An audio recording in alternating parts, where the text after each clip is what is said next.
Jaksa Penuntut Umum Komisi Pemberantasan Korupsi menghadirkan 7 saksi pada sidang lanjutan kasus suap dan gratifikasi proyek infrastruktur Sulsel dengan terdakwa Nurdin Abdullah dan mantan Sekretaris Dinas PUTR Edi Rahmat yang berlangsung di Pengadilan Tindak Pidana Korupsi Tipikor Makassar Kamis siang yang dipimpin oleh Hakim Ketua Ibrahim Palino di ruang sidang Dr. Arifin Atumpa.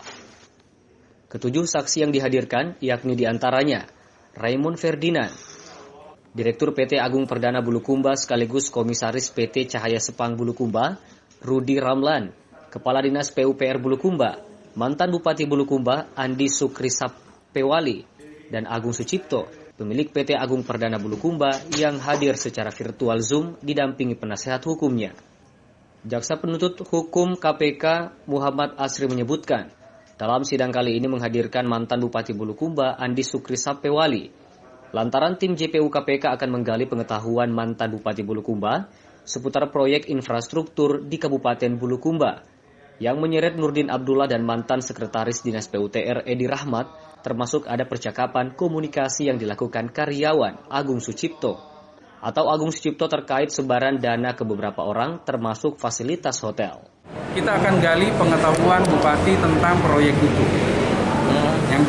Yang kedua ada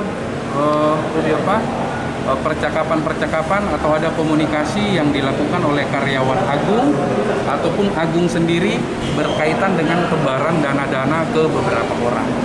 Termasuk permintaan fasilitas ya, atau kedatangan ya, itu juga termasuk pemberian fasilitas hotel oleh Pak Nurdin Abdullah, kemudian rombongan dari gubernur yang menginap di Hakuna Matahari.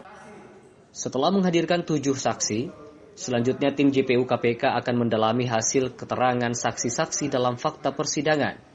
Dan Kamis depan, 23 September 2021, JPU KPK akan kembali menghadirkan sejumlah saksi untuk memberikan keterangan terkait kasus tersebut.